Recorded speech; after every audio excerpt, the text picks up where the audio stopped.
purpose in life is to reproduce. That's it. They just want to make little babies of themselves. That's it. Okay, tomato plants. They Yeah. want to make tomatoes. They That's not. just want to make tomatoes, but actually the tomato Oh, part itself is the fruit, the fleshy part that's attracted to us. It's attracted to squirrels, birds, whatever else could eat it, digest it, and then the seeds come out and they get to spread them out in different places. so again, it's making babies. Yeah, making babies. So like the tomato that's red, when it's bright red, that's attractive to everybody, even us. And so if we wait till they turn red, now we're competing with all the other wildlife who Okay. also want it. Versus if we saw it, it's green today, and then tomorrow it starts turning a little bit of color. We can Yeah. grab it then. If we know that, we can grab it then and let it ripen inside. It will still taste just fine, but it's going to ripen inside. And it'll be safe for us to actually eat and enjoy. Otherwise, the other thing too is, you could let the wildlife get to your stuff and then you're going to have babies everywhere. You're going to have Yeah. volunteer tomatoes all kinds of different places. So whenever there's a flower, that's a bloom, and that's attracted to pollinators. It tries to get the attention of the insects, the moths, the hoverflies, what else? Besides the bees, there's other things, ants sometimes. So it wants to get their attention. So they'll come into the flower and grab that pollen, and then they'll go to another flower, the same kind of flower, and they will interact the pollen with the other one in order to make a seed, a fertilized seed. So it's like a mama flower and a daddy flower, and they can't make babies unless their pollen is actually mixed up. That's Right. why there's flowers to begin with. So after the flowers are done and they start fading away, that's where your seeds come from. So like an example of some things that we don't want to go to seed right away because it would change the taste of things would be like basil. Like you can keep using basil and harvesting basil to use in your cooking forever, but as soon as one of the stalks starts to flower, that stalk now, the leaves are starting to change how they taste because the plant doesn't want things to eat it. It wants to make seeds. That's it. That's all it wants to do. So we continue to snip off the tips of the basil so they won't get to flower, so they still taste yummy. Does that make sense? Yes. Okay. Another example is lettuce and what they call cold crops, which is like any kind of greens. It could be collards, it could be arugula, and it could also be like the brassicas. Brassicas are like broccoli, cauliflower, cabbage. And what they're called what? They call them cold crops. You They said might call brock. them like COLE crops or cold crops because Okay. they really like to grow in the cooler weather. Oh, okay. So we would plant them in the early spring and they would grow up. Their whole life cycle is pretty quick and they grow up in the cold. And we also can replant them in the fall with seeds. Their life cycle is quick. They're going to grow up in the cold. But the thing is, as soon as it starts getting really warm or sunny, the plant freaks out and it's like, I'm going to die. Spinach does this a lot. So does cilantro. It says, I'm going to die. I got to make seeds. And so it sends a stalk up. That's what they call bolting. They send the stalk up with the flower to make seeds. And Right. now your lettuce tastes bitter, your spinach tastes bitter, your cilantro tastes bitter. So they are very sensitive to the heat and to the sunshine.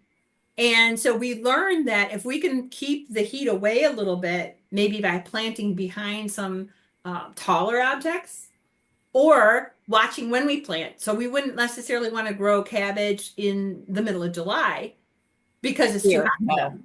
Right. They're gonna sprout fast. Those seeds will just come right up. They're super, super fast growers to get to germination from seed to their first little seedling leaves. They grow fast, but they're gonna grow so fast, and then that heat's gonna come, bam, you're not gonna get what you want. You're gonna get a stalk.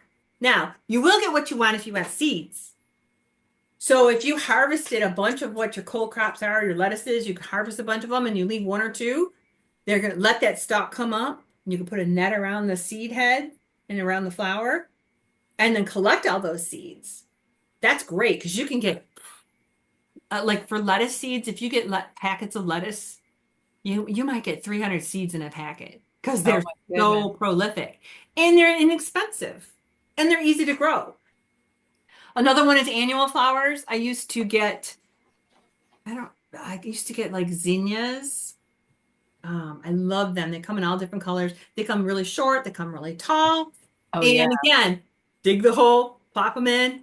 I'd even water them in. And I'd water them like every day. And I'd watch for them to see how they're going to do. But the whole point of the plant, because I would buy them when they were in flower, when they were flowering. And the whole point of the plant is to do what? Make babies Make and babies. So after regrow the with their flowers comes seeds. seeds.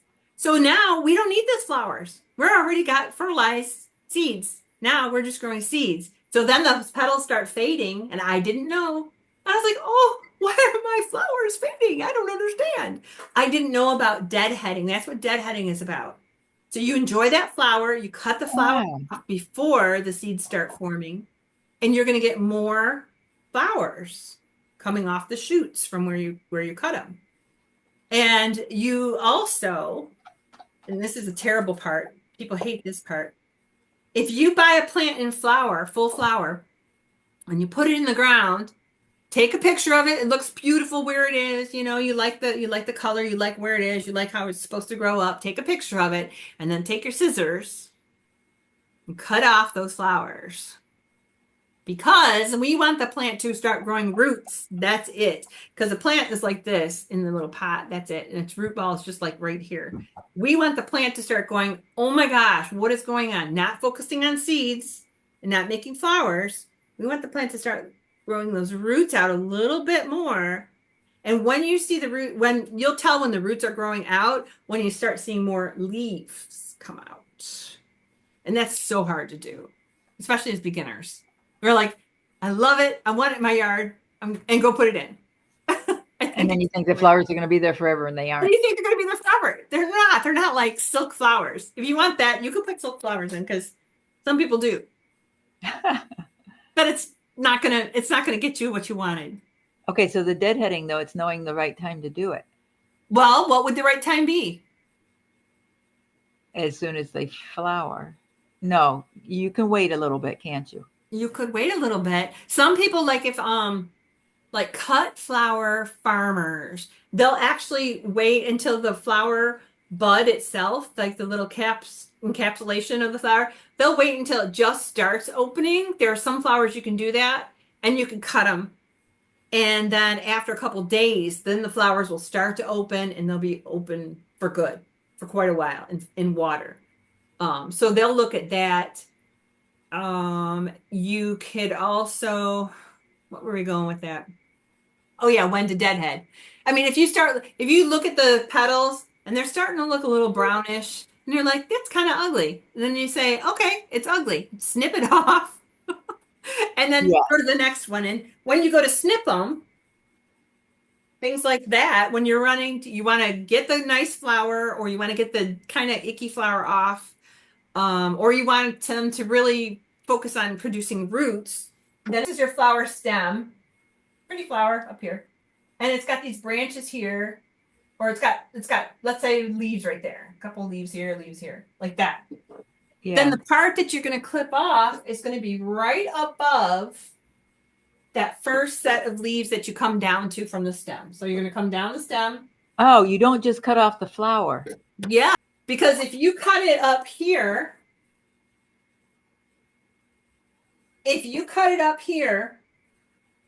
the only thing that's going to happen with this stem part is it's going to die. It's going to dry up. And then you won't get what you want. But if you cut it right here, these leaves, these next set of leaves have a certain kind of substance that will result in branching.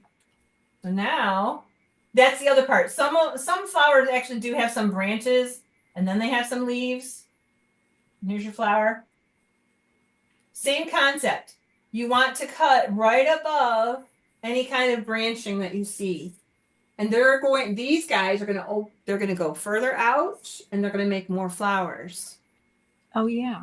Yeah, so we do this with zinnias, snapdragons, basically any kind of tall flowers that we want to get more branches. They do them with cherry trees. Those poor cherry trees, they cut them at here's a baby cherry tree. And it's like right here, maybe it's 3 foot tall. And they'll cut it the first year at 18 inches. And Oh my, it's just like a little stump. So then the cherry tree, this part will be gone. Now the cherry tree sends out some more branches, like, oh, what do you mean? And then they cut them again at like 18 inches up these. And the poor cherry tree says, wait, wait, wait. Okay, how about more branches? and before you know That's it, kind of you what have a they full do. tree. Yeah, what's that? Before you know it, you have a full tree with lots of Yeah, from a branches. stick. Oh my Yeah. God. So Yeah. when we prune, that's the other part. That's why when you prune certain things, the time of year that you prune certain things is really important because, like, if we were to do pruning like this kind of pruning, like the cherry tree, at the end of the year, the growing season, now you've got brand new growth going on and it's susceptible to the winter freezes and stuff. Yeah. Okay, another example would be cucumbers. A cucumber, it's really important to pick the cucumber before it gets yellow. As cucumbers are like, they're almost like diva plants. They don't like the cold soil and they don't like the cold air at all. That's it. You got to plant it when there are like 60 degrees or higher. Yeah. But then they don't like it really, really hot either. They're like, whatever. But the most important thing with the cucumber is once that vine grows up and those cucumbers start forming, you got to watch them. You got to keep watching them. Keep watching them. And then when you think it's the right size, grab it and pull it off. Because as soon as it turns yellow, the yellow says, oh, I've got seeds in here. I can die now. And then the whole vine dies back Oh yeah. Yeah. because its job is done, right? That's making sense. That makes sense now? Yeah. Okay, here's another example, and you'll see this year because they haven't come to bloom yet. Crabapple trees. You see how beautiful they are in the spring? Yeah. And then by the end of the growing season, they look terrible. Because they already put all their energy into the flowers. They put all their energy into making the fruit that's on there, whether we eat it or not. And now they're like, I'm done. Whole purpose in life is to reproduce. That's it. They just want to make little babies of themselves. That's it. Click on the video for the next portion of Know Better, Grow Better. And if you enjoyed this, share it with a friend and consider subscribing to the channel for more. Thanks so much for watching.